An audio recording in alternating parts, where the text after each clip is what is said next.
Hello and welcome to Reimagining Love. I'm Dr. Alexandra Solomon. Relationships have the power to wound us and the power to heal us. As a clinical psychologist, author, and professor at Northwestern University, I've devoted my life to studying intimate partnerships and family dynamics. On Reimagining Love, I'm here to translate complex clinical topics into tools and takeaways that you can use in your relationships today. If you're ready to develop relational self-awareness and create vibrant and loving relationships with the people who matter most to you, you've come to the right place. I'm so glad that you're here.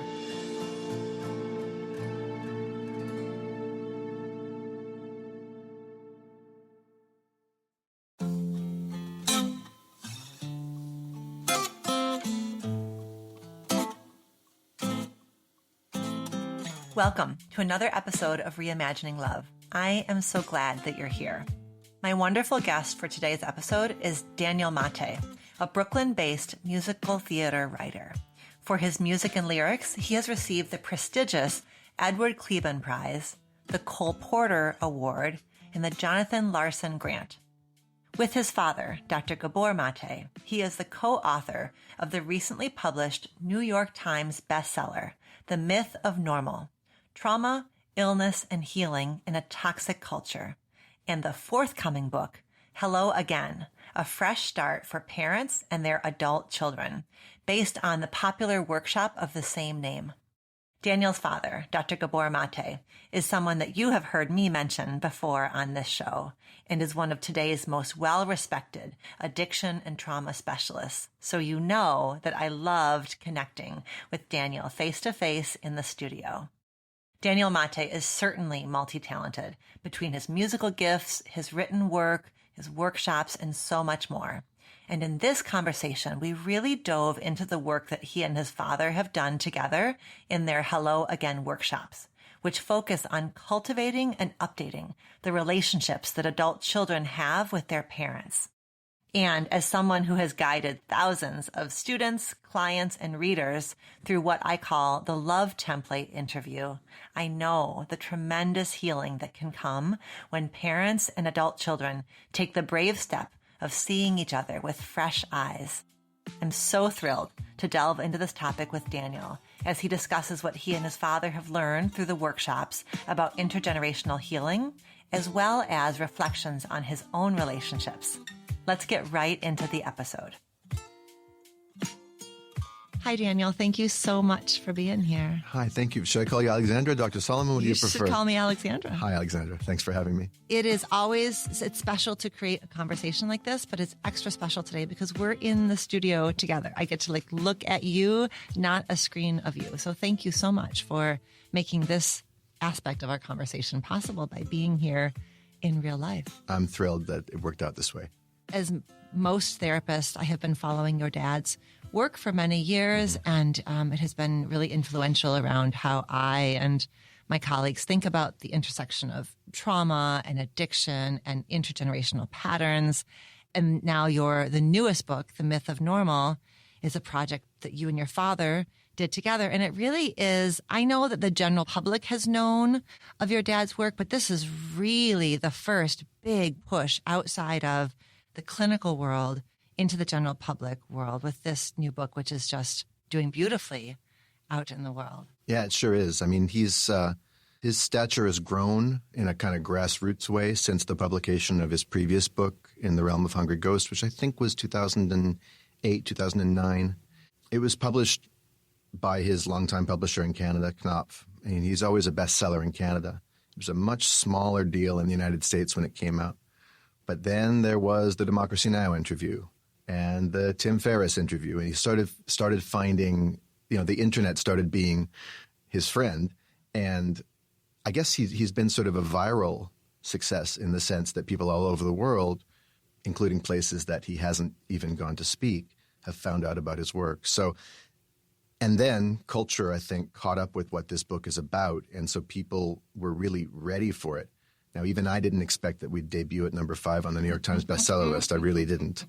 So that was amazing, and it's been just incredible to see the reception. But I certainly got on board a winning team here. Like, this book is out of the gate, exceeding both of our expectations. Wow, it's magnificent. And it is another part of work that you and your father have been doing over the last few years that really is going to be the heart of our conversation, which is this work you do, which you call Hello Again. And it's about intergenerational healing, how adult kids and their parents can really understand and transform the relationship between them. And this is where I'm just so excited that that I get to have a chance to talk with you and engage with you and learn from you and share this with our Reimagining Love audience, because this is a lot of the work that we do in the Reimagining Love space. And so I am very excited for us to explore how parents and adult kids can get to know each other. Yeah, and especially to get to know each other in the present. I mean, for people for whom words like healing and intimacy and others might seem beyond the pale, there are relationships where someone might be ambivalent about whether they want to heal the relationship with their parents. And we have people come to these workshops, because it is a workshop we've been doing for the last 6 years, who maybe aren't in a space where that kind of word would draw them. At the very least, what I say, it's about updating your relationship. Because the subtitle is, and this will be our next book, which will not be Gabor Maté with Daniel Maté. It'll be Gabor and Daniel Maté, or if we do it alphabetically, it'll be the other way around. But the subtitle for both the workshop and the book is A Fresh Start for Parents and Their Adult Children, whatever that looks like. And what I don't want to create is some fantasy vision or image of what that's supposed to look like, some Hollywood ending. It's going to look different for every single family. Some people are estranged and are going to stay estranged, but their relationship to the relationship can transform. It fits so beautifully with something that I heard you say in one of the workshops that I had watched. What you say is, whenever I have an expectation of how it is supposed to go, I'm wrong. And I'm going to be proven wrong. And to the extent that I don't want to be proven wrong, I am going to suffer. And that was, you described as your single greatest breakthrough. And so I hear what you're saying about, to say healing or transforming creates a kind of expectation then, yeah? It can, and it can create resistance too in one or both of the parties, because they may imagine, and I had this when we started, quite honestly. One of my concerns was that I was going to have to whitewash somehow some aspect of the relationship to get to the ending. You know what I'm saying? Like, we're supposed to be paragons or examples of healing or whatever. People already look to my dad in ways that I think can sometimes be idealizing and reductive. People see what they want to see in their heroes, and it's very fitting that he is a hero for people and a resource for all kinds of reasons. But I am where his intergenerational trauma material meets, I'm the rubber where it meets the road. You know what I'm saying? When I got into this, one of my intentions was, and again, we are not experts on this, and I didn't start out knowing the outcome. I wanted to map the territory with him and kind of find out. And I wanted to see, is it possible to do this work of updating the relationship in a way that doesn't compromise the integrity of either person's growth, authenticity, healing process, which would mean not trying to force some sort of prescribed outcome. And when I said, anytime I have an expectation of how it's going to go, another way of saying that is I have a belief about how it should go. Yeah. Because my expectations are going to be completely correlated with my working assumptions about the way it's supposed to be, And, anyone from personal experience, observation of their own life can see that anytime you try to impose your shoulds on a rather indifferent universe, there's suffering in the mix. You're clashing with the way it is, which is just however it is. And we often don't know how it is until we enter the arena of whatever we are intending to create. And in this case, you're stepping into unknown territory if you're going to take on this relationship. Will you back up a bit and talk about who you've been, kind of how you and your dad came to the point 6 years ago of beginning this work? I would love to just kind of back up and for people who are just getting to know you for the first time here. Yeah, okay. Let me see if I can crystallize this because sometimes it's a dangerous thing to invite me to talk about myself.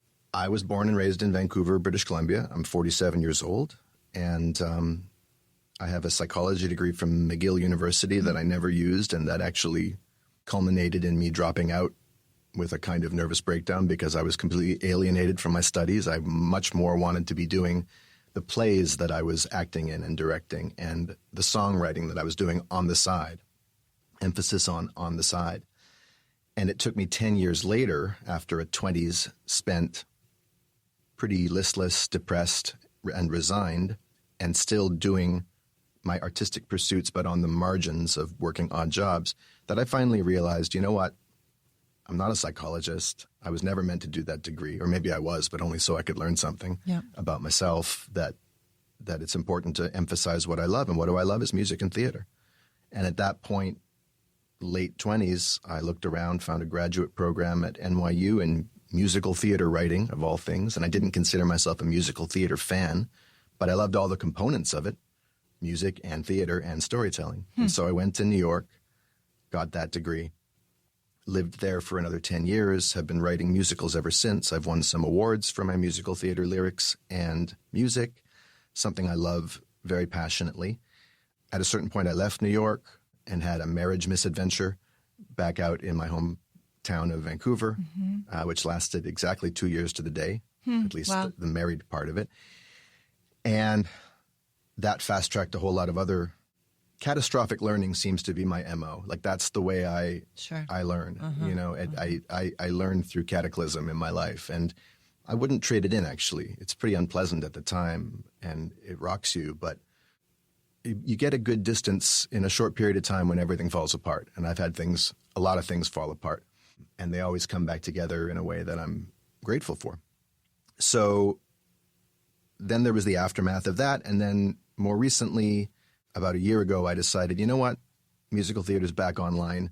COVID is, the world is waking up from COVID. My shows are not going to produce themselves. They're not going to advocate for themselves.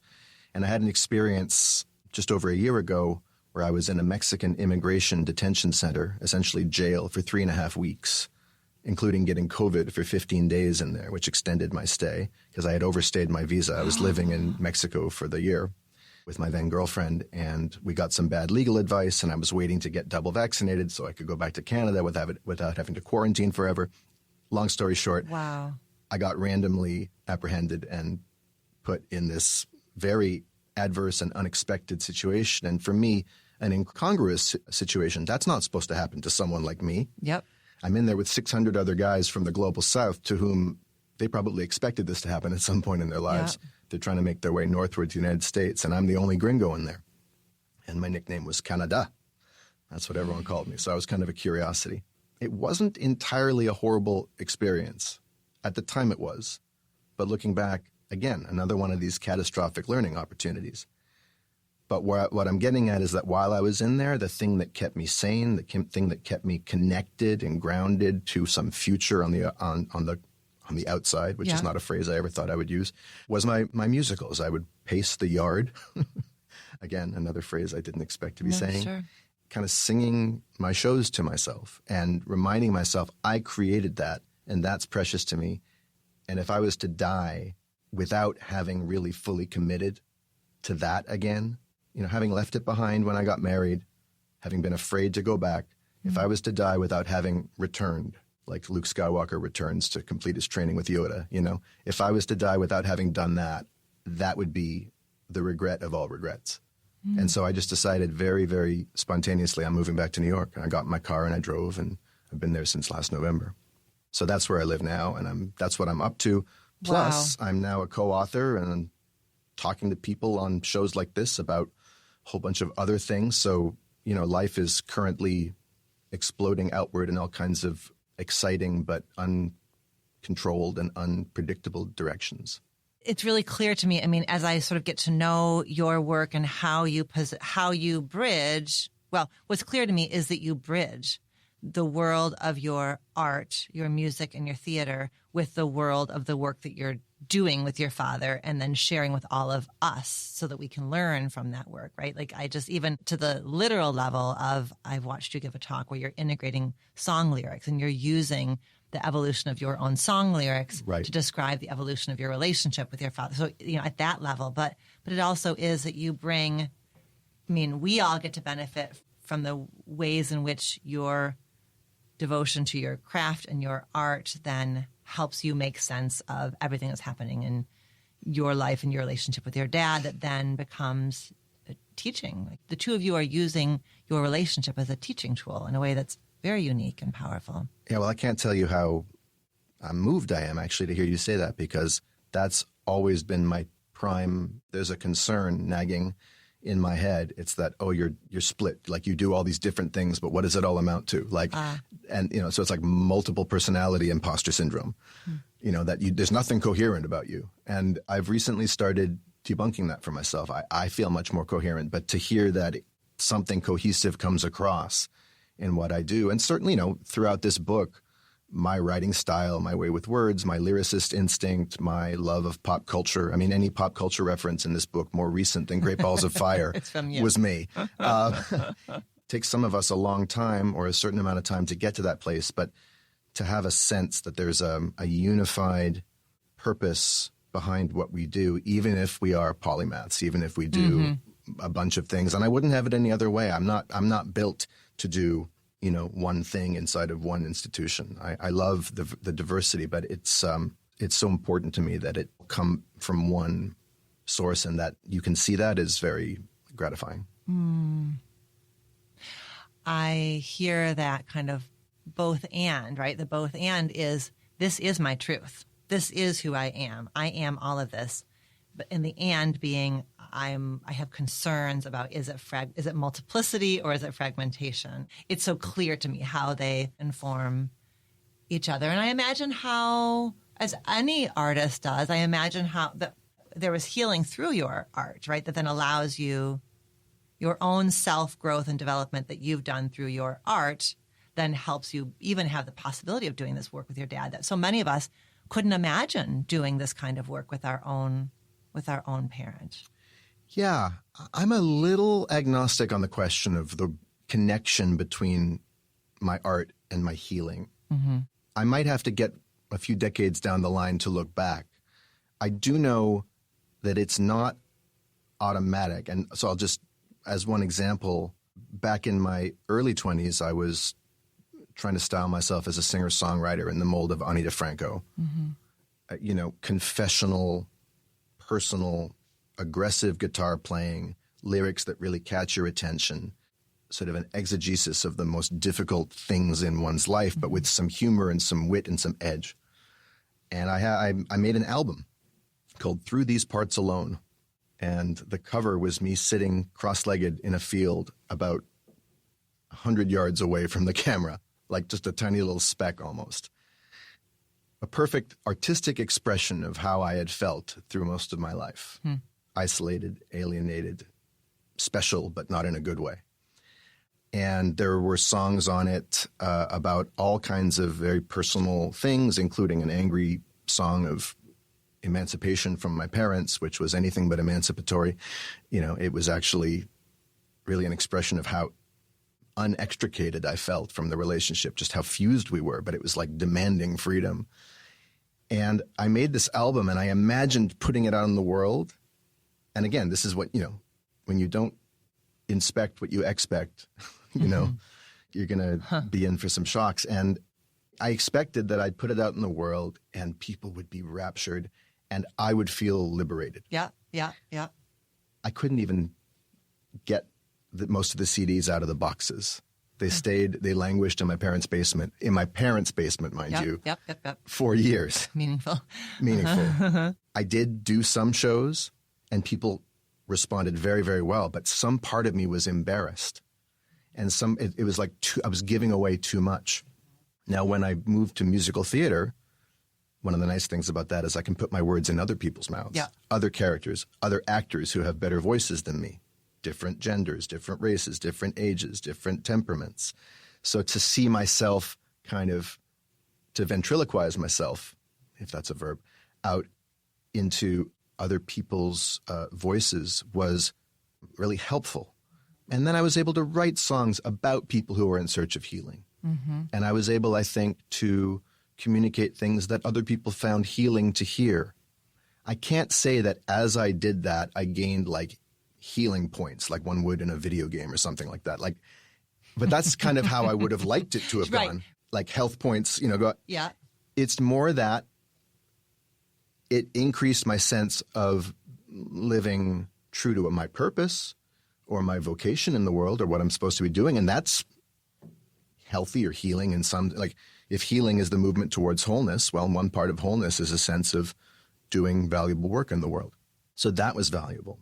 But just because I sang about or wrote songs about content that could be construed as healing or therapeutic or cathartic doesn't mean that I had the catharsis. Mm-hmm. Mm-hmm.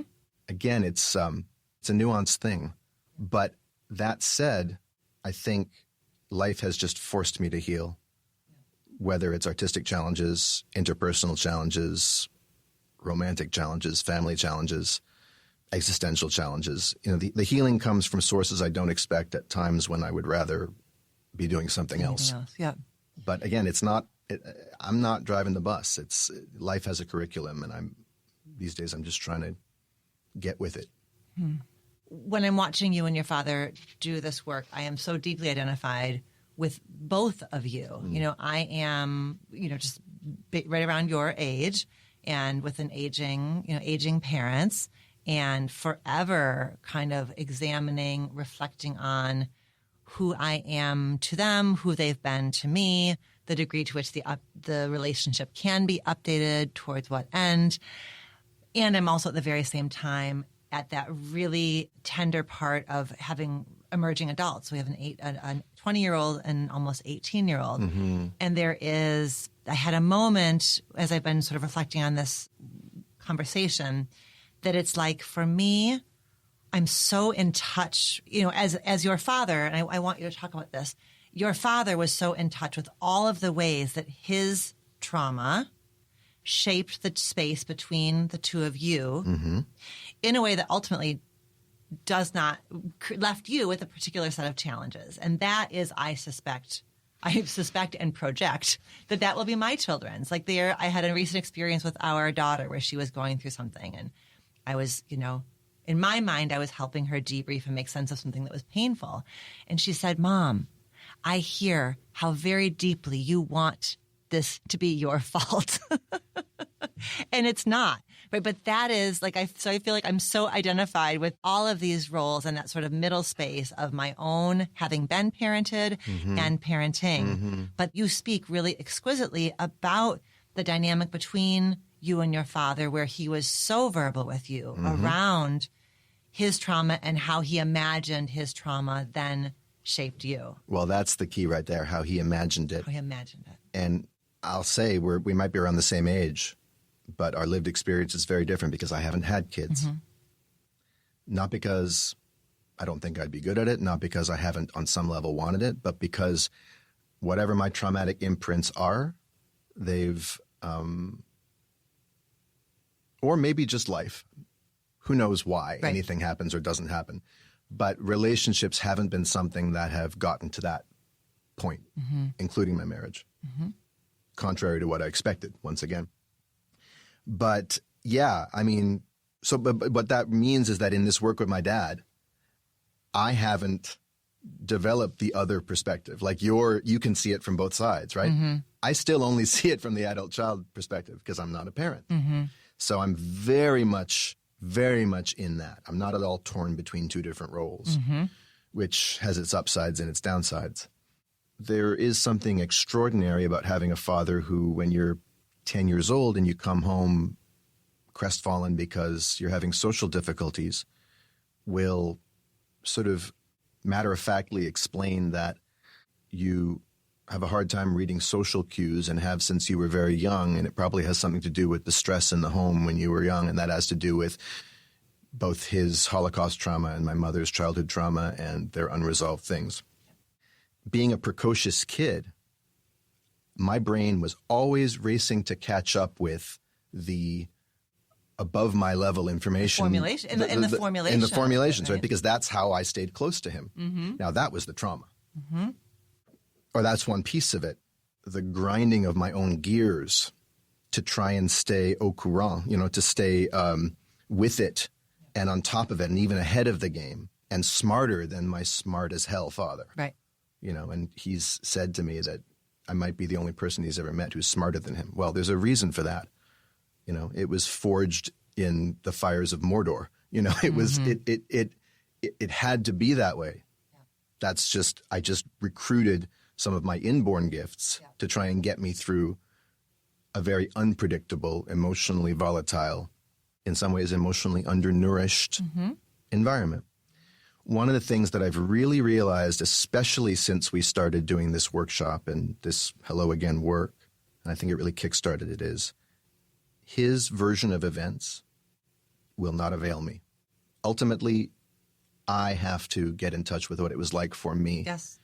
And put aside the fact that many people in the world, and I know this because they message me and I see it in the comments when I make the mistake of reading them, would love to have Gabor Maté as a father. Mm-hmm. Now, I can see all kinds of reasons why that would be a completely reasonable wish. There are things, thank God for having a father who even has the language to talk about this stuff. I know there are people who can't have anything like these conversations. Yeah. So this is not better, it's not worse. But every person's, it's like what Tolstoy said at the beginning of Anna Karenina. Every happy family is exactly alike, but every unhappy family is unhappy in their own particular way. Well, every traumatized person is traumatized in their own particular way. Right. And the only way through it, the only healing way, is not getting information about what happened or someone else's take, no matter how compassionate or even insightful, because that is outside looking in from someone else's point of view, and so, for instance, my dad tends to focus on the first few years of life. Mm-hmm. That's the first few years of your life? Of life. When you read his teachings about, where does childhood trauma start? When I see him working with people and he'll ask them, when's the first time you felt this way if they're upset, right? They'll say, when I was 12. Well, he might deal with that for a second, but ultimately he wants to take people back to the originating incident, which is in the very, very first few years of life. All kinds of reasons why that's scientifically, developmentally appropriate. Yep. And my childhood wasn't 3 years long. Mm-hmm. It was 18 years long, and my life didn't stop at 18. It's been going on ever since, and it's a continuum. The relationship, and things happen throughout childhood that have left a mark. And things are still happening that either leave new marks or exacerbate old ones. And if all I'm focused on is this contained little story called I was born into this situation and it was difficult in the first few years and then everything else happened as a result of that, I'm reducing my life to a very simple capsule bumper sticker explanation for why I am the way I am. And more importantly, I'm not connecting with what my actual experience was like, because no matter how insightful my father or any parent is, and how kind and generous and good-willed they are, and genuinely wanting their kids to heal. And I believe that both my parents want that for their kids very strenuously. Yep. The healing only happens when I, as a person, connect for myself the dots, follow my own trail of breadcrumbs back home to what it was actually like for me. And, my folks cannot remember how I felt. They can only remember what they saw. And in fact, like I said, or like I alluded to, one of the things I've been reconnecting with is the feeling of having my experience dictated to me through someone else's theoretical framework. Yep. And wishful thinking and guilt and all that other stuff. And so having someone else's imagined version of me live inside my mind as self-concept, that is alienation from self. That's right. That is not knowing oneself. That is being estranged from oneself, or telling oneself that I should be grateful because I'm so close with my parents. Right, right. But really, I'm fused with them. I have no sense of myself separately from them. Mm-hmm. So there are snares and pits everywhere, even in situations that other people might envy. Yeah. And for me, the actual healing has come. I remember I had a therapist when I was 20 or so. And of course, he had been my parents' therapist. But even back then, I was following them from therapist to therapist, from meditation workshop to meditation workshop, from self-help book to self-help book. I took their cue on my own healing. And he said to me, I think very astutely, when I said, oh, but, I'm lucky because I have parents who admit that, they traumatized me. He said, Daniel, your parents have preempted your own anger. Oof. They got you on their side while, before you could develop your own rebellion. Yeah. And it's true. My teenage years were when I was 8 or 9 years old. And then after that, somehow I sort of sublimated my anger and my teenage angst into a kind of above it allness. Like I saw everything. And now I could advise everybody else on their stuff. That's a piper that you have to pay eventually. Because there's, as my dad rightly teaches, authenticity ultimately is the second main need of human beings after attachment, which we need early in life. And for me, authenticity has looked like finding my own anger, whether my parents understand it or not, whether they like the sound of it or not, and risking being disruptive with it. But the trick with that, of course, is, and I know I'm spinning off in a lot of different directions here, but it's a very rich question you asked, not getting attached to the anger expression either. As long as it needs to come out, it comes out. But at a certain point, if I develop a new identity of screw you, mom and dad, whatever, that's also being stuck in something. That's right. There's got to be something beyond that. Right. It's the anger in the service of moving towards whatever you get to access when you have allowed the anger to be real and just as it is, rather than I shouldn't be angry because my dad tried. I shouldn't be angry because my mom tried. And I shouldn't be angry because other people had it worse. And I shouldn't be angry. In allowing your anger to be just exactly as it is, it becomes whatever, the energy of whatever is after that or beyond it. Well, exactly. Then the emotions can do what emotions are supposed to do, which is to move. Once you connect those dots, and again, my dad's method is called compassionate inquiry. If you can inquire compassionately, I can see the value in my dad's work. I might be the person most inoculated against it on the planet. Like applying my dad's techniques to myself is a conflict of interest in a way. But, he's onto something. You inquire compassionately and say, okay, why am I so angry? What anger didn't I get to feel when I was a kid? Yes. And as I've asked myself that question, the answers have just bubbled up from the center of the earth. Well, I think that what I feel like there's so much that's important in what you're saying, but there's something about as we have this bizarre and wonderful collective consciousness around intergenerational patterns of transmission, which was, listen, I grew up in a psychodynamic program 20 plus years ago. Like this was the air I breathed. It just wasn't what people out there were talking about. So we're in this moment of the collective, right? Like that a show like this can exist, where we're looking at these patterns.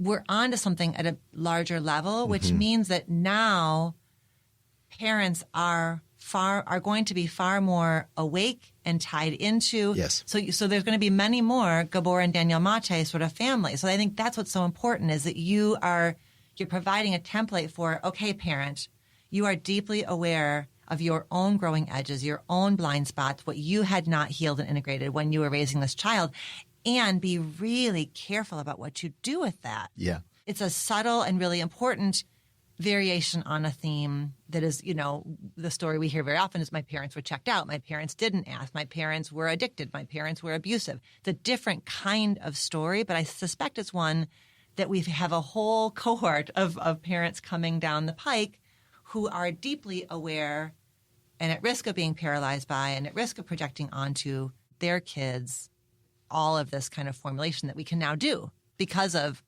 Yeah, and in so doing, they'll probably be continuing the very thing that drives the kid the most crazy. I was talking to someone yesterday doing a mental chiropractic session, which is something I do. And this person was looking for advice. This was her stated purpose for contacting me and wanting to spend an hour and a half with me. She was looking for my advice on strategies, tactics, and approaches, those were her words, for how to get her daughters to attend the Hello Again workshop with my father and I in a couple of weeks with her. You Now- know you're on, like the little beeping light is when, how do I get them to, right? Like that's the little Exactly. beep, beep, Exactly. beep. Something's not right here. Okay. Now, I'm a terrible businessman because I spent the rest of the session undercutting my own business. Sure. Because I said to her, why do they need to come? Mm-hmm. And it started out very enlightened sounding and very nice and very altruistic. And it turned out that there was a real chasm between them. And this person had a script in her mind of how it was ideally going to go. She was going to present this to her daughters, and they were going to be really grateful that their mother was sourcing such a beautiful opportunity for them and going to pay for it besides, and invite them from various places to come and participate. And that itself would bridge the gap. And then I took her underneath the hood of that. Okay. And she got to see how much nasty, guilty, resentful, self-righteous, manipulative energy was underneath that. Yep. Which is exactly why she has the relationship with her daughters that she has. Now, that's from her side. If I was talking to the daughters, I would have them look at their part of it. Mm-hmm. But as I said to her, if you want to have a miserable relationship, have it be relationships are 50-50. It's a two-way street. No. If you want to have a relationship that you're satisfied with, have it be relationships are 100-100, or even better, relationships are just 100, my 100. Mm-hmm. Mm-hmm. Because she was living like it was 50-50, Sure. and she was expecting. That's not an invitation. It's not exactly. There's no invitation if there's a consequence to saying no, and there is a veiled, very serious mousetrap that's about to come down if they refuse, which most of her expected them to do anyway. Mm-hmm. So by the end of it, I said, okay, looking from this perspective, because she said her intention was ease ultimately for the session. Okay.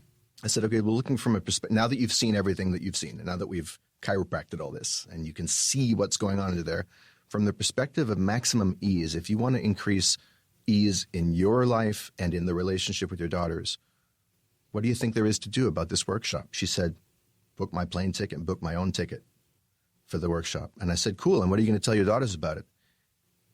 And she paused for a second. She said, I don't think I'm going to tell them anything. I said, ding, ding, ding. Beautiful. You're the one who stands in need of whatever is calling to you about this. So come on out and you'll know if and when. Right, right. And then they will ask or they won't ask. And Absolutely. they will get curious or they won't get curious. Yeah, the script I like to imagine, again, this is just my script as the workshop leader, would be this person really gets something, sees something she can't unsee, retires some old story, puts something to bed, creates a new intention for the relationship, prioritizes ease, freedom, relaxation, whatever it is, something actually that inspires her. And then at a certain point, her daughters call each other up and say, What's up with Mom? do you know what drug Mom is on? What happened? I kind of like it, but I'm a little... And then one of my little bon mots for the workshop, which will probably be a chapter title in the book we end up writing on it, is it takes two to tango. It takes one not to. Say more. What do you mean? Well, these are dynamics, right? Yeah. And so we like to again, especially and I feel like I'm speaking to a psychologically, spiritually enlightened audience, probably people who have looked at their stuff a lot, people who have a lot of vocabulary around this stuff. I can just report on what happened in my family. My parents would talk about dynamics, but subtly, that was sometimes a way of just not owning, hey, I just did a thing. Like I could hear them with each other, therapizing each other. Yeah, right, right. Using psychological and spiritual truisms that are, in the abstract, completely true. Like your thoughts are meaningless. Your upsets are not based in the present moment. They're retreads of old things. But these subtle ways of turning them around and using them as either weapons or cudgels to protect ourselves from accountability, responsibility, right? So these dynamics that we are in our relationships, yes, they are dynamics. But that doesn't mean that both people need to realize that it's a toxic dynamic before the dynamic can end. Because it takes two to tango, but it takes one to change the dance or turn the music off and turn the lights on. And refuse to go along with the old shitty rules of the game that have been inherited from the past. They're unspoken agreements, and they serve nothing but further entrenching dynamics that neither person enjoys. Yep. So it's a kind of, again, 100% responsibility. If I'm unsatisfied in this relationship, let me take on what do I actually positively want in the relationship? What am I doing and participating in that blocks that? And what can I give up? Yeah. So when one generation, when that mother goes to your workshop, she will have the opportunity to deeply look at her own part, of the dynamic. And it's what I hope that someone in individual therapy, I spend a lot of time educating therapists about how to do relational work when you only have one person in the room. I think there's a risk with individual therapy that whoever the client is, the client is bringing you the story of my daughter didn't and why won't they? And, it's very easy to, and I think therapists, I think sometimes will trade sort of comfort and ease and alliance for avoiding the hard stuff of kind of asking the client to look at what is your part and what is your role and what could you do differently to change? Absolutely, yeah, and being rigorous. And people, the most common question we get is, can I come to this workshop if I don't have a willing, cohort? If like my son or daughter or my parent either isn't alive, isn't of sound mind or body, or just simply doesn't want to, or I would never ask them in a million years. And our answer is always yes, because guess what? Most of the relationship isn't even happening in between you guys. It's happening inside of you. Yeah. Just like trauma isn't what happens to you, it's what happens inside of you, which is one of my dad's maxims, which is, and not just his, but Peter Levine, Bessel van der Kolk, all that. Well, same thing with relationships in a big way. A big part of the relationship, if you think about how does the human eye work, and I'm going to get this wrong, but when I'm looking across the table at you, Alexandra, I'm not actually seeing Alexandra. I'm seeing a reflection, like a photo negative of Alexandra on my cornea, and then my occipital lobe in the brain inverses it, right? So, corrects for the photo negative. And I'm seeing an image that's an internal image. And hopefully it's a faithful representation of the person I'm seeing. Similarly with relationships, when I'm, if you're my mother or you're my daughter or whatever, I'm not dealing with you as you are. I'm dealing with you as I believe you are. Yeah. As you are in my inner framework. And if I haven't updated that inner framework in a long time, it's going to make for some mischief. That's right. In our relationship. That's right. It's confusing because your kid, right? When you look at your kid looks like your kid. When you look at your parent looks like your parent, right? So it's confusing. The way you're explaining it scientifically is right. It's distorted. And it also is, there's this like illusion in our minds that this is mom. This is my mom. It's and it is very risky to let go of that old story because the risk is I let go of that old story. What do I do with my grievance? And it's incredibly vulnerable to get to know somebody as they are now. Oh, it's very tricky. And I would even say that, and my dad didn't like it when I first introduced this language. I truly don't mean it in terms of it's more the parent's responsibility than the adult kids. Both people are adults. But I said the playing field is tilted. Sure. In a particular way, because when I met my parents, they were fully grown, sentient adults, capable of making choices, and one of the choices they had made was to bring me into the world. Even if I'd been an accident, quote unquote, they would have made the choice to bring me into the world. I, on the other hand, was a blob of protoplasm with no sense of identity. I didn't have a name. I didn't know that I existed separately from the universe. I was just this physical organism, right? And over time, the imbalance started to get, smaller and smaller. So now we're at the point where we're both ostensibly adult humans. But I can remember a time when the power imbalance and the responsibility imbalance was just way, way, way, way, way different. And now I'm supposed to and it was always in your favor, the parent, right?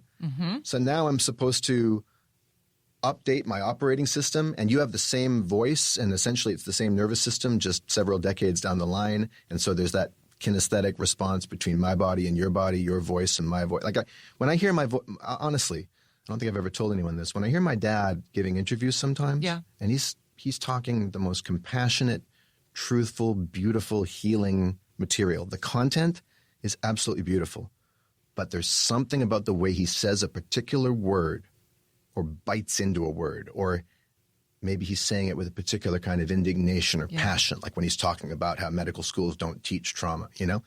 Something, I catch something in his voice and it's like, let's do the time warp again. Like I'm back, my nervous system reacts as if I'm 3 years old and there's a rage storm coming. Yeah. Yeah. And as opposed to whatever triggers my dad about me does not come from his childhood, because I wasn't there. He was there, right? So now it's like an extra tall mountain for me to climb to like somehow get into the present with this person. And so another thing I've learned for myself is I need to really factor that in and grant myself some space to say, wow, this is tough work. Yeah. The floor is tilted. That's right. And that's such an exquisitely important point, because I don't think that is oftentimes the internal experience of the parent. You know, the research shows that if there's going to be an emotional cutoff, it is nearly always the adult child cutting off the parent. So I think in the parent's experience, they are the ones scrambling and hustling and afraid and da-da-da. So I don't think it feels that way on the inside, but it is. You are exactly right, and I agree with this. I should add the asterisk that since I'm not a parent, I don't have lived experience of the special circumstances and difficulties of what it is to update a relationship with an adult child after you raised them from a newborn infant. I'm sure it's difficult in ways I can't even conceive. So I'm not even saying that it's more difficult on balance for the adult child. I can't say that definitively. All I can say is there's a particular kind of imbalance. There's a particular kind of challenge that as the adult child, I have to keep in mind, wow, it's one thing to try and work through the traumatic imprints through my relationship with, say, my spouse, who might remind me, you know, I might be in situations where I'm reminded of early trauma. It's a very different thing to work it out in the presence of the same human body who cared for me, who loved me, who bore me, and under whose supervision, on whose watch, I was traumatized, and my nervous system got seasoned, let's say, you know. And it's maybe helpful for parents of adult children just not to be guilty or hyper conscious about it, but just, at least not in the sense of being like tiptoeing around it, but just be aware that your adult child is trying to do something pretty unlikely. It's quite a thing, and this is why I have so much respect for anyone who takes this on in any way. Anyone who comes to our workshop, they're heroes to me on day one, because they are intending to do something that really cuts against the grain. Both culturally and in terms of their own conditioning. Absolutely. For both generations. For both generations. Yeah. When I touch, as I often do, my understanding of all of the impacts, complicated, wonderful, and problematic, that I have had on the two souls that I have raised, it has the power to render me like actually physiologically dizzy, right? It is dizzying, like certain memories or flashes of a moment I handled in a way that I would erase from ever having had happened if I could, you know. So it is, so there's the tilt in the one direction we were just talking about, but there's the other piece of it, which is just in order to be present to updating a relationship, it means like creating capacity inside to tolerate who you weren't able to be in a moment. So it's almost like you're fighting yourself. You're not fighting as in a combative way, but, you know, your own guilt and or whatever it is. Like, we have these different prototypes that we've identified that parents and adult kids can all fall into. For the parent, the guilty parent is one of them. Sort of just a kind of pre-made posture that some parents tend towards. Another one is the victim parent. Another one is the child parent, who is helpless and makes the child take care of them, right? For the adult children, it's the aggrieved child, which is definitely the one that I've tended to the most. There's the withdrawn child, and there's the dutiful child, and there's probably others too. Fascinating. You know, but as the parent, your guilt or your sense of victimhood or your feeling of helplessness and wanting to be taken care of is emanating from a time in your life before your children were even a twinkle in anyone's eye. Is that the phrase? That's how I always say it. Yeah, okay. That's what I always say. And they are coming along and they are speaking loudly, right? Like when I imagine, as you say, right? And I've seen it in my parents that when their kids are around and they see their kids struggling, certainly, they're taken back in time. Sure. Right? It takes a high degree of awareness to realize, okay, the guilt is here. It's Their not really experience. about my kids. Yeah. Yeah. It's not helping my kids. Yeah. This is mine. Yeah. This is something that I have to deal with. Yeah.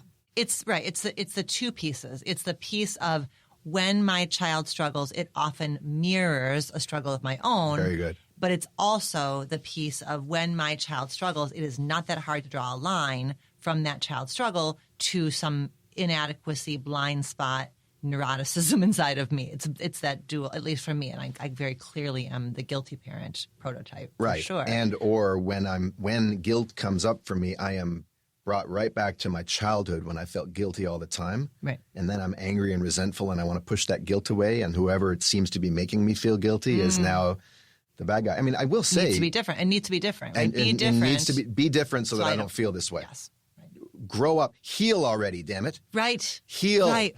Will you Right. fucking heal already? Yeah. You intransigent, stuck Yeah. adult child. Yeah. So I can feel better. So I can feel better. Right.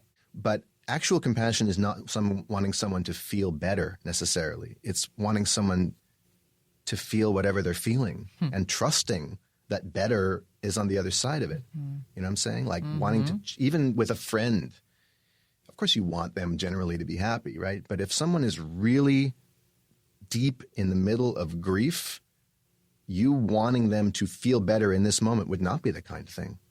Because them feeling better is not what needs to happen right now. Yep. They need to feel they need to feel more, not feel better. I will say to something you said in terms of part of it reminds you, part of your child's struggles might remind you of your own. I love hearing that from my parents. When I'm going through something, it actually really helps me, and I wish I'd had more of it when I was growing up. When I hear one of them say, you know what, yeah, I've been through that. I know something about that. That's guidance. That's mentorship. That's, my dad has this beautiful phrase. It's actually, this is gorgeous. I mean, this is lyricist quality wordplay here. He says, people talk about discipline, like when he's critiquing a certain famous Canadian psychologist who tells your parents who shan't be named. Who shan't be named. Although I do a reasonable impression of him in the audiobook of this book. That's really good. A light impression. But you just have to do Kermit, but a little tighter and more Canadian. But, can we say who it is? We're talking about Jordan Peterson. Yeah, he's named him. And clearly Jordan Peterson is having a positive impact in the lives of some young men, giving them a framework, a blueprint to deal with a lot of chaos and alienation in society right now. But when it comes to parenting advice, we make the case in this book that he's way off base. And so my dad says about discipline, if you want to discipline your children, look at the word discipline, make them your disciple. And how do you do that? Not by preaching to them. Lead by example. Beautiful. So when my parents have the vulnerability and the trust in me and the depth perception to see that I am not them, then they can actually say, actually when I was your age, something happened. And I had a similar difficulty or a slightly different difficulty. But now I'm getting to know them as a person. It's a subtle and vital distinction. Yes. Because oftentimes how it plays is don't make the same mistake I made. Oof, that one is like nails on the chalkboard to me. Because it's the missed. It's not so far off. It's like an approximation, but a really not there yet. Yeah, that's not useful. Nope. What is useful is, hey, you just made the same mistake I made. Let's talk about it. Yeah, wow, that's a hell of a productive mistake. I learned a lot from that. I wonder what you're going to learn from this. Or can we just leave the word mistake out? Or a little more mistake. Yeah. That's difficult. I know that's difficult. Yeah. Maybe I have never figured that one out, Maybe you're going to figure it out before I do. I don't know. But I'm just a person who's confident enough in my own wholeness that having a difficulty or a challenge or a perceived failure isn't a problem. Yeah. It's all right. And we can both be human together. So on a certain level, that's what I've always been craving from my father and my mother. Not more knowledge, not more insight, not more healing manuals, not more parenting books that teach you how to relate to your kids, not even more tuition for healing programs, but just to be seen as a separate person who is worthy of respect and love and who you can be yourself with and they can handle it. Now, the way things go, we can't count on our parents getting there for us. We have to maybe assert that for ourselves sometimes. You know, there was a really pivotal moment in my dad and I's relationship several years before we started collaborating on this book, but we had written before. You know, I had edited his books and we sometimes wrote things together, or I was sort of a ghostwriter, helping him at least with his writing. And there was an op-ed that he wanted to write for the Toronto Star, and he asked me for some help with it. I forget what it was about. And I sent him a draft, and he responded to it with a kind of brusque, what I took to be a brusque, dismissive, oh, this isn't going to work. And exasperated, I said to him on the phone, Dad, when do I get to be your equal, finally? And he said, Daniel, I can't make you my equal. And it felt like a sword through my gut. It took the wind right out of me. But in the next moment, he said, and I can't make you not my equal. Only you can do that. Oh. And there was a lot of truth in that. Now, the piece he left out is he can certainly help the process along by holding space for it, by looking for the signs of what individuation looks like, and by not getting in the way of it. And there's all kinds of ways parents can try to swim up that stream rather than in the direction it wants to go. But you have talked about that. The liberation is not maybe as easy. You know, this sort of idea of like, my parents are controlling me. When you step into your own, when you liberate yourself and it means taking full responsibility for yourself and your life, and that is perhaps a bit more difficult than it sounds. Right? It kind of sounds pretty easy, pretty simple, pretty free. But we lose sight of the fact, or we forget that to stop, quote unquote, blaming our parents means to take responsibility. And responsibility is another one of these spiritual, psychological concepts that it's very easy to come up with a hallmark, bumper sticker, reductive version of, right? Because some people might take responsibility. Like whenever I hear my dad talk about adult children have to be responsible for their own stuff, what I sometimes hear in that is, leave me alone about it already. Yeah. It's you deal with it. Right. Now, he can say that if he wants, or any parent can feel that way. I understand it's exasperating to have an aggrieved child coming at you for decades with the same complaints. But for myself, what does it mean to be responsible? It doesn't mean to be like, okay, I've been really resentful. That's not good. My parents did their best, and I just need to put it aside, and I'm to blame, or if I get upset, I'm just going to deal with it. I mean, you can do it that way if you want, but it's just not very deep. Like it's more complicated than that. Being fully responsible actually means responsible for what do I want the relationship to be like now? What do I want to create? What haven't I been saying that needs to be said? What haven't I been tending to in the environment of the relationship? Because the relationship happens in a certain environment of habits, conditions, behaviors, expectations, right? So to be a fully responsible adult doesn't just mean to like go through life willy-nilly and then respond to whatever happens. It means to create what happens. Yep. And to take an active building role in it. And that might involve me saying, actually, that wasn't my fault what happened there. And it might sometimes say, you know what? Yeah, I instigated that. My dad and I have had some blow-ups in the last few months. Right before the book came out, I completely instigated them. And I was shocked to realize that it was me. But it was. It's really, really, especially in this era of memes and you know, you're scrolling through Instagram and getting pocket wisdom, literal pocket wisdom in your pocket all the time. To take these things that are deep spiritual principles and turn them into little easy to swallow pellets that just they're not probiotic, you know, they're not live cultures. They're sort of inert, and they just become intellectual, or they become ideological. They become positional. And they can be weaponized. Yeah. Okay, well, I think that's a really good segue to our listener question. Oh, great. Yeah. So we have a question that comes in from Jamie in New Jersey, and she uses she, her pronouns. And she writes to us, I've started setting boundaries with my parents recently and have gotten a lot of pushback. Oh, this is a good one. Mm-hmm. I am just trying to do what I believe is best for my children and my family. How do I get my parents to understand that I'm not trying to be disrespectful when I try to set a boundary? Mm-hmm. So where do you want to start with that? Knowing full well that if she was here with us, we would ask her 15 more questions. Yeah, right? we want to get a little more granular with what actually is happening. How have you expressed that? Because what was the language she used? How do I get them to understand that I'm not trying to be respectful? I'm not trying to be disrespectful when I try to set a boundary. Right. So I can imagine her saying that verbatim. Mom and Dad, I'm not trying to be disrespectful. I'm just trying to set a boundary. Yeah. But even doing that, I mean, that would be the clearest way you could say that. Uh-huh. But that might not be the only thing she's communicating, depending on the environment of the relationship. There's other unspoken things that are there.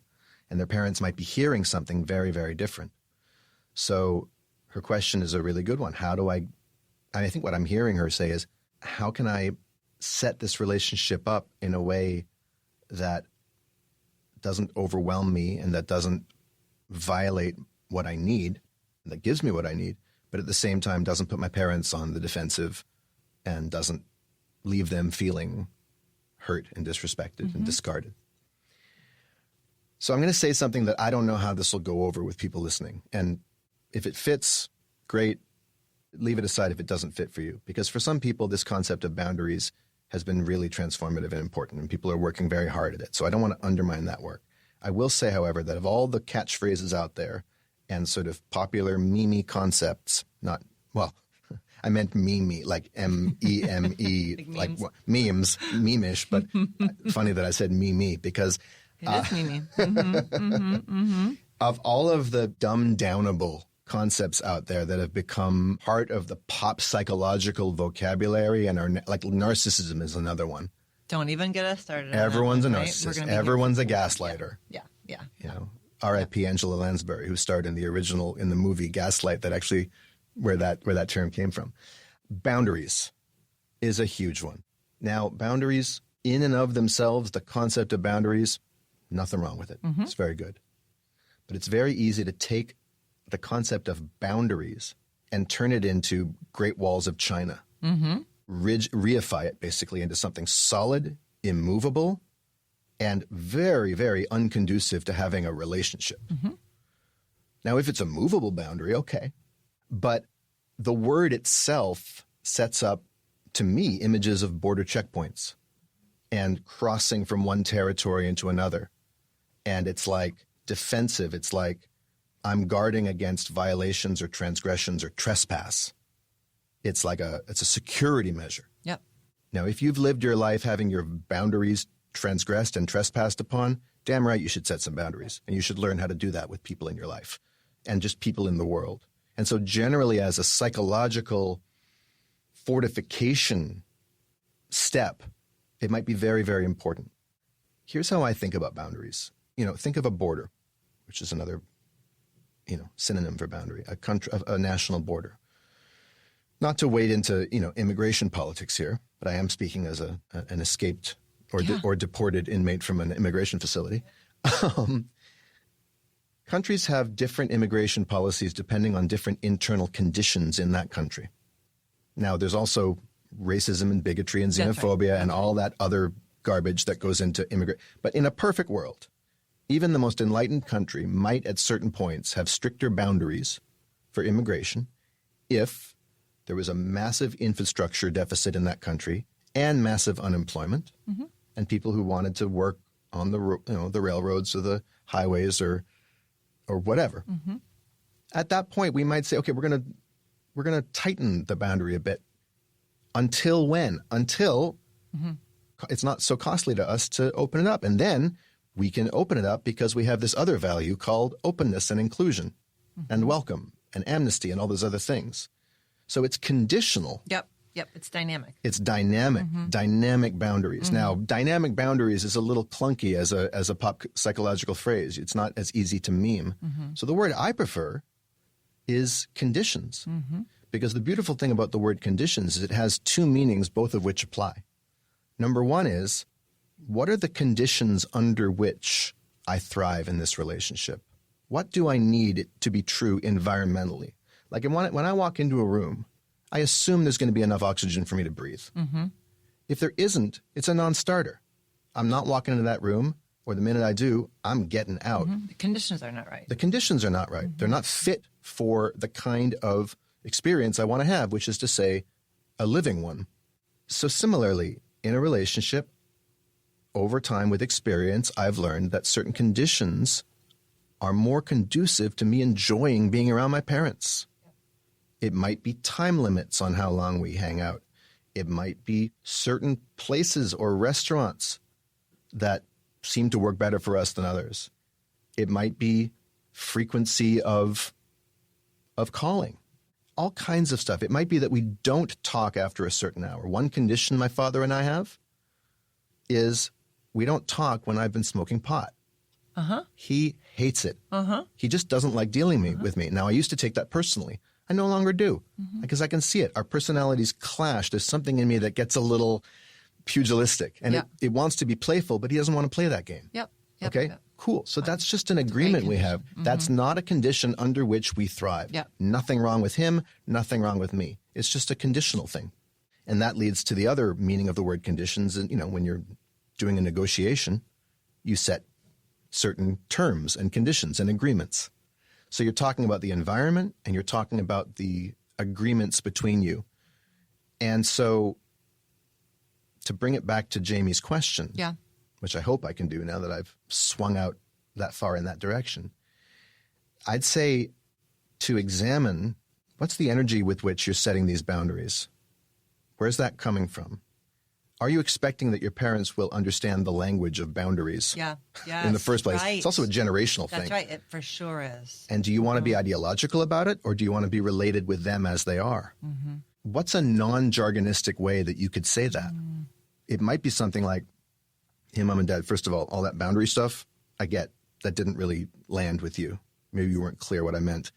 And I might have been coming from sort of a rigid place, a defensive place, because I'm trying to prevent something that happened in the past that was really stressful for me from happening again. Mm-hmm. So I was trying to avoid something, but let me come at it from a different angle. I want to create something with you. I want to create something in my world with my kids, and here's where you come in. And these are the conditions under which I see that happening the best. And here are the conditions that make it likely that the old shit is going to happen. Right. Mm-hmm. What's it like for you? Do you agree that this is stressful and undesirable, whatever? Now, some people, the boundaries they said is you can't, I do hear quite often, like, I don't want my parents to see my kids. That's a different kind of boundary. I mean, that is kind of a firm boundary. But even then, where is it coming from? It's coming from, I have certain conditions in my world. And so far, Mom and Dad, you're doing your best, I'm doing my best. We haven't succeeded in finding a way for my needs to be met while your needs to be a grandparent, an active grandparent, are also being met. Mm-hmm. In a perfect world, I would really like that. And I'm happy to keep being creative with you about how we can make that happen. At the moment, I don't see it. Yeah. So even that, you can see, I mean, that's setting a pretty hard boundary. But even there, you're not framing it in terms of, Mom and Dad, I have an announcement to make. You draw a line in the sand and say, that's my boundary and don't you dare cross it. Yeah. I think we get into trouble when we get dogmatic with this language, especially when we're pretending to be touchy-feely and enlightened about it. We can be pretty nasty under the surface of language that is in the world of healing and relating. So what do you actually want to create with them? Mm-hmm. And what would be, just drop everything you've learned from Instagram or your therapist or whatever. Look at them. Mm-hmm. Look at the relationship you've had. Put yourself in their position. What can you say that's truthful for you, that's in a language that they will get? Mm-hmm. And, a good principle is what we resist persists. So if you're pushing against something rather than pushing towards something, pulling towards something, or even just inviting. Invitations are so much more, invitations or even just explanations. Yep. It's like, hey, I know it didn't used to be this way, but I have this new condition. Right. It's kind of just my new rule. Right. And the positives, right? What I love it when the two of you show up and you stay for a couple of hours and then you go. Or it means so much to me when you bring both of the kids a coloring book. I love, sort of like framing it in terms of like here's what could work. Here are the ways in which the conditions can be really healthy. And I would want her also, it means all of what you said is so masterful, and it's such deep guidance for her. I also would want to make sure that she's sort of disentangling the fears that because to be a grandparent and to be a parent are very different things. She was Absolutely. parented by them, and she didn't have anybody in between those two people and her. Mm-hmm. But now they're grandparents, and their relationship with her children is mediated by her. That's she's right. there, and she's a strong and present force. And the relationship, so the grandparents can't possibly be to her children who they were to her when they were the parents. With rare exceptions. Mm-hmm. There may be abused, like dangerous grandparents out there. We're not talking about that. That's right. Absolutely. And that is her doing her own boundary work in terms of what are the boundaries of actual present moment reality? Yes. Like they're not me. Right. I'm not them. My kids are not me. They're not little me. Yep. That the past is not the present. Yep. That's the boundary that you want to that's the tennis net put between the past and the right. Put the past in the past and remember that it is. And if you're reacting in a familiar, upset, triggered way, again, another thing is like, people don't want to be triggered. As my father says, the trigger is the smallest part of the gun. Where is your handle? Where is your safety? Where is your payload? Where is your chamber? What are you carrying? What are you packing in there? Right? So if your parents are triggering something, well, what is it? Well, I'm remembering when my parents were overbearing to me, or when my grandparents were overbearing and my parents didn't protect me, they didn't mediate, whatever, something like that. Again, but I'm doing the time warp. If I come at my parents with the energy of you're shadowboxing with ghosts, because that's not what's happening. Right. Versus, as you described it so beautifully, like creating something in the here and now. Yes. From a vision of what might we build here and now. Well, and that is really important. Boundaries are dictated, conditions are co-created, and you can actually co-create conditions. Like, hey, let's build this world. What that requires that a person do is say, there may be things that I'm not seeing about how I've been approaching this that's limiting or constraining your ability to be yourself in the situation. Mm-hmm. What's it like from your point of view when you come over and drop the kids off? It's a brave How question. do I get? Yeah. Oh, I love it. How do you react? I love it. Jamie, if you ask that question, you got to send me an email. But here's the only condition. You got to want to know the answer. Right. And how you will want to know the answer is if you set an intention that's bigger than acting out the script that you think should happen. However you imagine it should go, try to put that to the side and ask yourself, first and foremost, how do I want it to, what experience do I want to have around having parents who want to grandparent my children? Yeah. What could it be like? I want it to be loving. I want it to be spontaneous. Mm-hmm. I want it to be fun. I want it to be easeful. Whatever that is, make that your intention and make that more important than getting your way. Yeah. And then inquire, investigate, and invite. And again, remember that a true invitation carries no consequences or penalties for refusal or declining. It's just an invitation. And that is that's true vulnerability. That is. Because you leave yourself open to being disappointed or maybe even heartbroken. Mm-hmm. But that's the game. Mm-hmm. Well, and I would want Jamie, whatever pieces of this you integrate and work with, I want you to do with a profound sense of self-compassion and pride and the courage of this, and without any attachment to any particular outcome, because we don't know how her parents are going to respond to her different dance moves, but we know the same dance can't continue if and as she dances differently. Now, I just had something flash up that I'll just give voice to, and you can tell me if it's unnecessary. Should I issue this warning now that I am not a trauma therapist? Yeah, I'm not a therapist at all. That's right. I'm not. I just do what I do. I mean, I call myself a mental chiropractor, which is a term someone else gave me, and you might be able to tell why, because there's a kind of direct manipulation. I mean that in the best sense of using your hands to get something aligned, and I'm using language to do that. But none of this is coming from an accredited, licensed, board approved certified place. So take that for what it's worth. Well, that may mean nothing to you. That may mean everything to you. Right. That's up to you. So I could sit here for about 6 more hours, but as we move to close, what I would love to do is have each of us perhaps imagine, like, what if we could whisper in the ear of each generation, the parents' generation, and we'll do the parents first. What's the reminder, the takeaway, the frame, the attitude that you would want a parent to take if and as they start to imagine updating their relationship with their adult child? What do you want them to hold, savor? Kind of what's the bit of wisdom you want them to keep inside of their heart? Yeah, beautiful. And then actually I'll have one I want to give to both of them at the same time. If you can, try to see your child's courage in doing this and the struggle of it, that tilt that I talked about.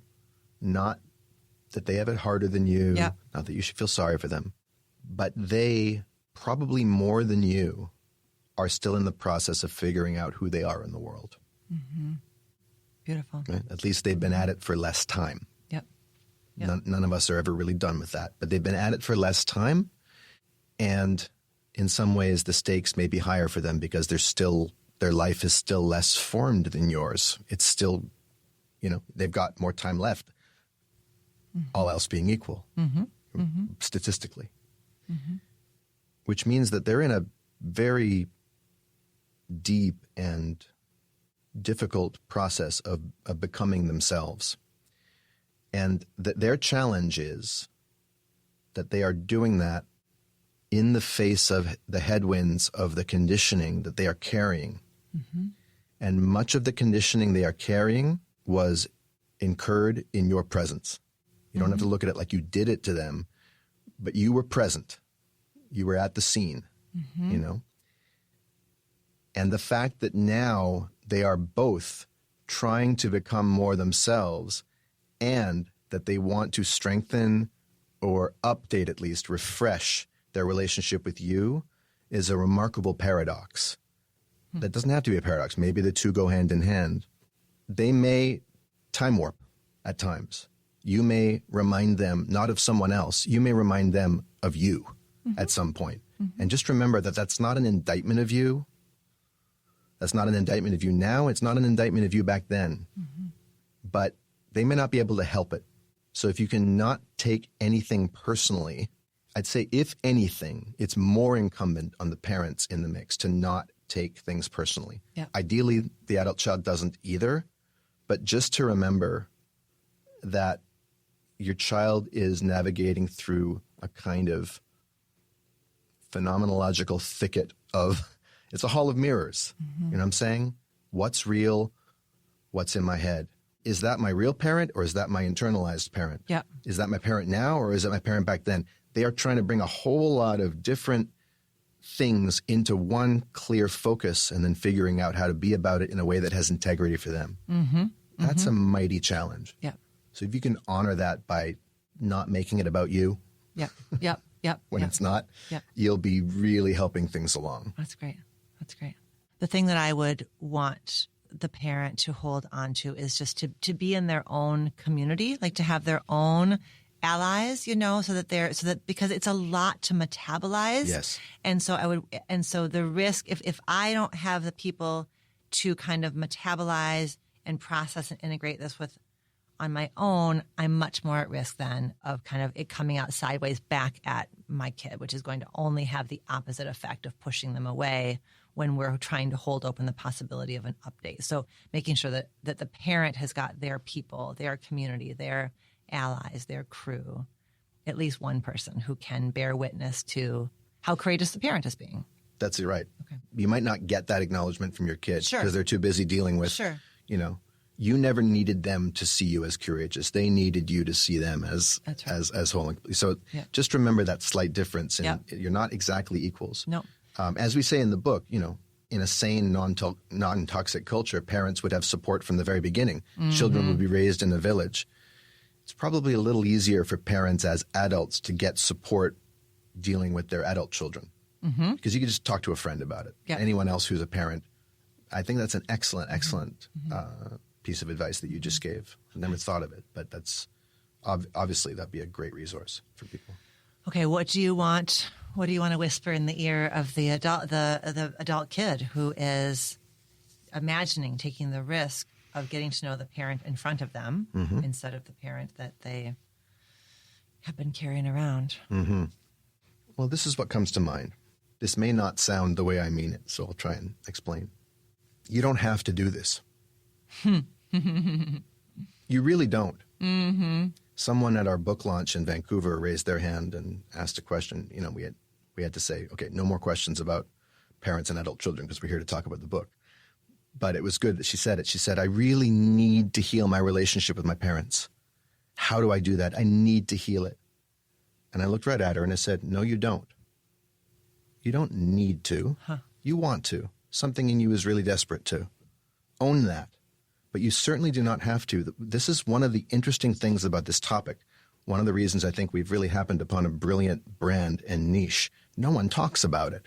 You go into any bookstore, look at the parenting shelf, rows after rows after rows about how to parent your child from conception through college drop-off. Yep. There's books about how to say goodbye to your dying, dead, or demented parents, the 3 Ds. Where are the books about all the decades in between? It's not there. Why? Because this is a relationship where we just hold serve most of the time in this culture and probably all over the world. We don't even look at it. It is what it is. It's the ultimate. It is what, and we're fine. We actually don't need each other the way we used to. Right. You are no longer a child. You do not need them the way that you once did. You're fine. If your relationship with your parents continued exactly the way it is right now, in all likelihood, in most situations, you would be perfectly fine. You've gotten this far with it. So it's actually, and this is where the empowering choice comes, the empowering part or flip side of what I'm saying comes in. It's actually a conscious choice that you're making. So ask yourself, why am I making this choice? Because this isn't going to be easy. Well, I might be making it because actually the way it's been isn't easy either, and I'd rather try something new. Okay, well, that's empowering. I'm making the choice to try something new. Yeah. How do I orient myself when I'm trying something new? I leave room for trial and error. I don't expect that it's going to go a particular way. I am curious and open, right? As opposed to this urgent, this has to happen, in which you're going to end up blaming yourself or blaming them and continuing the very dynamics you're so sick of. Mm-hmm. So yes, acknowledge this has gotten to the point where I really don't want this to continue this way. But don't forget the step where you take responsibility for the choice you're making, the door you're opening, the territory you are consciously stepping into, and which will hopefully lighten the mood. It doesn't get worked out within the next, throughout the course of the workshop you take with me and my dad, or 2 weeks or 6 months or 6 years or 60 years. Cool. You made the choice to enter into this arena and you get where you get. Mm-hmm. You're going against the grain of our culture anyway. Mm-hmm. This is a culture where you see your parents on Thanksgiving and Christmas and put up with them the rest of the year. Yeah. And people brace themselves to see their parents. And some of them medicate themselves so they can see their parents and survive it. Most of us just survive our relationship with our parents. And we have no incentive to really look into it, because to look into it is to open cans of worms that we'd rather leave on the shelf. Yeah. So just acknowledge yourself for the courage and then own your choice. They are not forcing you to do this. Mm-hmm. And you can step out of it at any time. And that's also your choice. They did not make you do that. They can't make you do anything anymore. No, that's right. They sure can't. Okay, what I would whisper or want to just remind is, because of pattern recognition, we are far more likely to see the way that our parent is being the way they always were. And so then maybe what I would just want to invite is hold open one little part of you that is looking for what's different. What's different? What's the 1 degree that your parent responded differently, or the 10 degrees your parent responded differently? And just make sure that you code it if you can. When you can, as you can, code it and kind of land it and let that in as something that is worthy of just, not that you even have to say anything to your parents about oh my God, you did great, but just to know that, and to know that change, that shift, them not saying something when they could have or saying something different than they would have, that shift is in part a reflection of your bravery for stepping into the ring. It shows the possibility. It's sort of the reward for the courage it takes to do this work. And so I want that to just get noticed. Oh, very good. And you can make it a game. Call it a game called That's New. That's new. It's, everybody's favorite game show, or it's kind of like I Spy with My Little Eye, something that is new in this relationship. Beautiful. And which has you be on the lookout for it. Yeah. You don't need to make a big deal. But yeah, develop a taste bud for it. Sharpen your focus. That's beautiful. You're good at this. We're good at this. All right. Well, so tell us where people go in terms of getting to know you more deeply, and what are the next steps people would take in terms of just connecting with you and continuing to learn from you and with you. There's lots of videos of us on YouTube. Next year, we aim to launch a podcast as we write this book. On that podcast, we hope to work with people like live on the air or in, recorded sessions so that people can get a flavor for actually how this stuff actually plays out in practice. So, we have a website that's woefully out of date, helloagainproject.com. I need to update it. So don't sign up for the mailing list. It won't work right now, but you can check it out. There's some cool stuff on there. As for me, if you want to find out about my musical theater work, which we didn't talk about, danielmaté.com. If you're interested in my mental chiropractic work and might want to talk to me about taking a walk with me, because that's how I deliver the mental chiropractic service. You walk where you are, I walk where I am. We use the wonders of technology. If we happen to be in the same city, we can walk in person. And you bring a stuck situation in your life, like a specific thing you're dealing with, not some big capital I issue, but a specific situation that you can't make sense of or you can't get any traction with. And we get you unstuck. That's at walkwithdaniel.com. You can book a free consultation with me if you want to just talk about it and see if it's a good fit. I have a YouTube channel called Lyrics to Go. My dad's been a guest on it. I played him songs about fatherhood on Father's Day and had him respond. So yeah, I'm out there. I'm on social media. Daniel B. Maté on Instagram and Twitter. And don't be shy. Good. We will link all of that in the show notes. Thank you so much. My more than pleasure. Thank you.